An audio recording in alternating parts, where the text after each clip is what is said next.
Rory, we missed a little bit. I'm sorry, buddy, but you missed from 14:1 all the way down to 14:12, and then I remembered to turn on my microphone. So, sorry, buddy. Anyway, 318 is a specific number in the Bible. Can you think of any other specific numbers that are given? I'm not talking in the book of Numbers, but just odd numbers that are mentioned in the Bible. What's that? 144,000. Well, 144,000 is a specific number. I'm thinking of something that seems like an odd number. 143 fish. 153 fish in the book of John. Kind of this odd number. And then it records the number of days, I believe, or the length of the boat or something in the book of Acts. 270, I think it is. So there's these numbers that are just, they're in there, and they are in there for a reason. Now, just so you know, one guy did a study of the New Testament. I think he was a British officer, and he had nothing else to do when he was out in a tent, you know, in a battle or something. So he sat down, he counted how many times Jesus' return is mentioned in the Bible, and he came up with 318. So, you know, whatever. I mean, people will research, why is this number in here? And they come up with these particular calculations that may support that. So anyway, just so you know, apparently Jesus speaks of, or his return is spoken of 318 times in the Bible. If that's a correct reason why this number is in here or not, I don't know, but it's kind of an interesting thing to me. Anyway, it's very specific that it says 318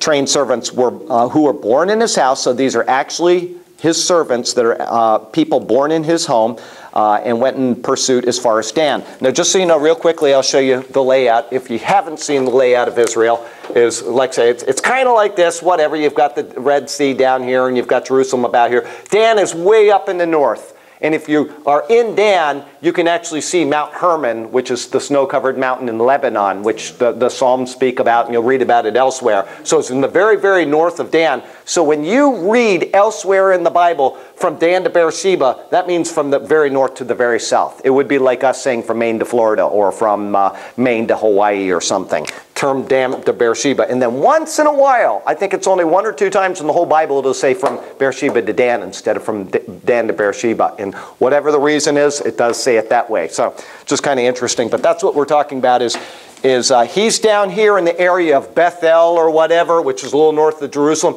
and he pursued these people all the way up to here, to Dan, chasing after them to recover his nephew Lot.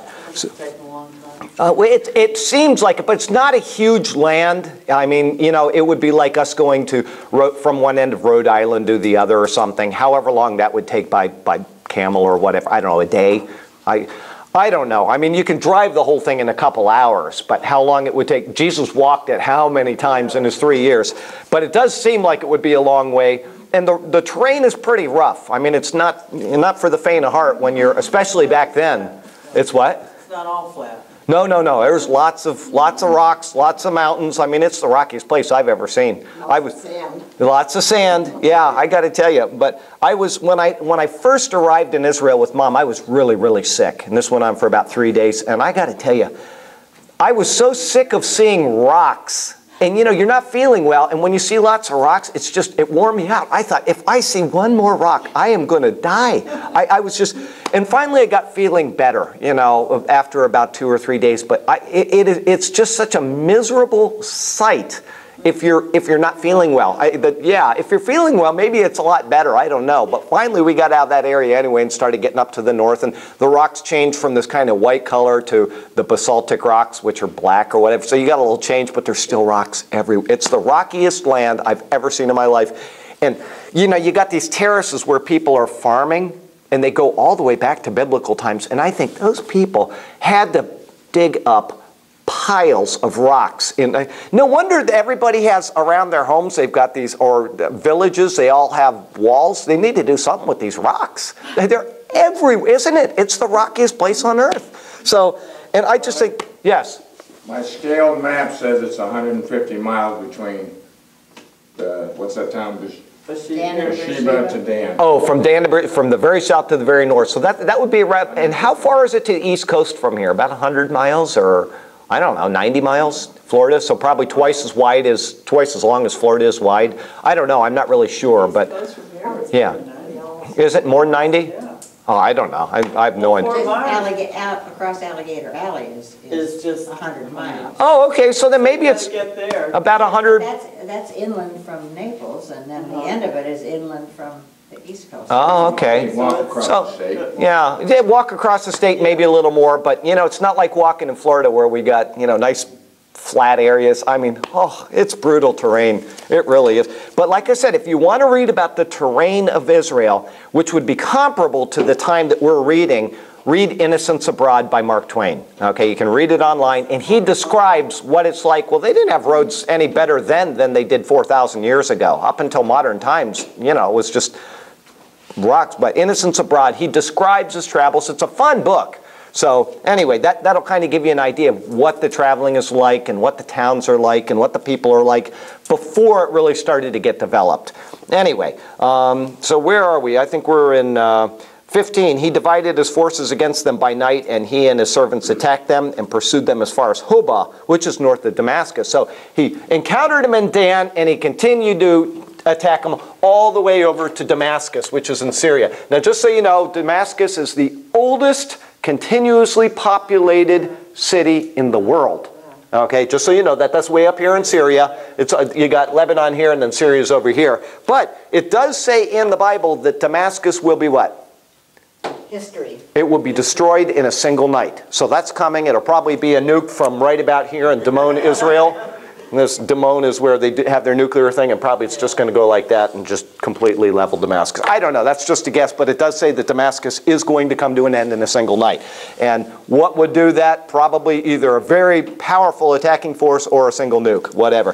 But it's coming. And so they went as far as Hobah, which is north of Damascus. So he really did chase after him a long way, he and his 318 men. Okay, it seems like the reading is going pretty well. So anybody start at verse 17. 16? 16? Oh, okay, yeah, thank you. So he brought back all the goods and also brought back his brother Lot and his goods, as well as the women and the people. And the king of Sodom went out to meet him at the valley of Shaveh, which is the king's valley, after his return from the defeat of Chedorlaomer. Chedorlaomer. I can't remember what Cato. Yeah, there's no CH in the Bible, so you're going to read that. They actually pronounce it, but we would say, you know, kind of with a K. Yeah, so you're going to see in Daniel the river Chebar, C-H-E-B-A-R. It's not Chebar, it's Chebar. But anyway, Chedorlaomer. And the kings who were with him. Okay, so here we go real quickly. We've got, he did attack these guys, and he defeated them. This was obviously an overwhelming army. There were 5 kings, and they probably had plenty of people with them, and they actually attacked 4 kings, which means they attacked the people with their kingdom. But Abram went up there with 318 men, and he defeated them. And it's probably, although it's not described in here, so we can only guess, but it's probably something similar to what Gideon did. That's what I'm thinking of, Gideon. Yeah. It's God's battle, not exactly. Not Gideon's. That's exactly right. And does everybody here know the story of Gideon? Do you all know the story of Gideon? He went out with, I think, 120,000 people, and was it that many? Well, it was 120,000 he was taking on, so I think it was 12,000 he had with him. Yeah, and the Lord says you need to let anybody that's scared, anybody this and anybody that, and all left. And he said, you still have too many people, okay? And he said, go down to this particular brook, and he says, everybody that laps like a dog, go over here, and everybody that does something else, go over here. And he divided them up, and there were 300 people left. So Gideon and 300 people defeated 120,000 Midianites. Now, why? They didn't even defeat them. Well, that's right. That's All they did is have lanterns that they smashed and what? horns to blow. That's right. And it just threw them into confusion. It was the Lord's battle, and you'll see other battles like this in the Bible. But what was the reason that God said to them to do that? He gave a specific reason. Yeah, that's right. Because if you have this many people, 12,000 people against 120,000, it's, what's that, 10-to-1 ratio or whatever. He says, you'll take credit for it. And he says, you're not going to take credit for this. This is my battle, and I'm going to win it for you. Okay. Now, interestingly enough, when we were in Israel, our tour guide, Zvi, which means gazelle in Hebrew, bananas to the left, mangoes to the right. Anyway, Zvi, he what? When we're driving in the tour bus, he would, whatever is on the left, he'd say, cows to the right, bananas to the left. You know, whatever was over there. And he said this like 800 times.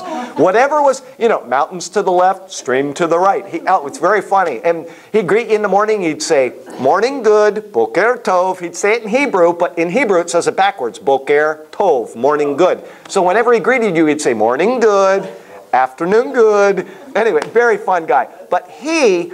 when he was in the Six-Day War, or actually he wasn't, he was in the later war, the Yom Kippur War, which is 1973. Anyway, in the Six-Day War, they defeated the enemies, and they had exactly the same ratio as the early ratio of Gideon before God pared him down. And who took credit for the battle? The Jewish people. Look at how great we are. And so he believes, because he was in the Yom Kippur, the 73 war, he believes that that was punishment for them taking credit for what was obviously divinely done. Anyway, that's his analysis of it. Doesn't matter whether he's right or not. They took credit for what the Lord had won. Just as David was trying to take credit when he did his census. Well, he wasn't taking credit for it. That was a prideful thing. He was. Well, no, there was nothing coming against him. He just wanted to show how great he was. So it wasn't taking credit for something, it was boasting in an army that he didn't need to boast over. Right. So little different circumstance, but the same thing. It's always pride that causes the downfall. So anyways, V is probably right. That's why the Yom Kippur War came, is because God was trying to chastise them for taking credit for it. But, you know, we can't prove that until the Lord comes back and says this is why he did that. Anyway, kind of interesting. He got his people, brought back his goods, and the women people too, and the king of Sodom went out to meet him in the valley of Shaveh, which is the king's valley, okay, after his return from the defeat of Chedorlaomer. So it says again, the defeat of Chedorlaomer. I bet you, and I'll go home and I'll do a study on this, I bet you this forms a chiasm because it mentions Chedorlaomer here, here, and here. So I'll bet you, and I'll see if we can find one and come back next week. Anyway, go ahead, verse 18. Then Melchizedek, king of Salem, brought out bread and wine. He was the priest of God Most High. Okay, real quickly, Melchizedek, all right, I know you know what his name is, but does anybody else know what you do know what his name means, don't you? Okay, well then good. All right. Melche and Tzedek. C-E-D-E-K. Does anybody know what that means? Melche means king. Okay. Melech is a king. And Tzedek is righteousness. So he is the king of righteousness. Where is he at? It says right there. Go ahead and read that verse again. He's in Salem. What is Salem? It's an early name for? Right. King of Salem. What does Salem mean? Peace. Peace. So he is not only the king of righteousness, but he is also the king of peace. Okay? Who is this prefiguring? Christ. Christ. He is our king of righteousness. He's our king of peace. Okay? So this person, and not only that, he's also not only the king of righteousness, but he's the high priest of God Most High. El Elyon. Okay? So he is a prefiguring of Jesus. And how do we know that? Because it's mentioned again in the book of Hebrews when comparing with Jesus, and it's also mentioned in the Psalms, which is what Hebrews is referring back to. Okay? So he is a type of Jesus. Now, whether this was actually Jesus or whether it was a type of Jesus, the Bible is not specific. Some people will argue definitively one way or another, but it's not specific. Go ahead. What were you going to say? Oh, okay. So it says, Melchizedek, king of Salem, the king of righteousness, king of Salem, king of peace, brought out bread and wine. What is it? There you go again. The bread and the wine. That's what we're celebrating every week. So all of the symbolism of Christ Jesus is showing up right here in this one person. Okay, now, we'll finish the account of Melchizedek and then we'll talk about him. He's also priest of God Most High. Okay, so all of those things, there's what, 5 or 6 things picturing Christ in one verse. Go ahead and read 19. And he blessed him and said, Blessed be Abram of God Most High. Okay, who is blessing? It says he blessed him. Melchizedek. Okay, Melchizedek is blessing Abraham. Okay, Abram. Okay, go ahead. Possessor of heaven and earth. And blessed be God Most High, who has delivered your enemies into your hand. And he gave him a tithe of all. Okay, who gave who a tithe? Abram gave Melchizedek a tithe. Okay, now is there any more about, I think that's it about Melchizedek. Okay, that's all all that we have of Melchizedek is verse 18, verse 19, and verse 20.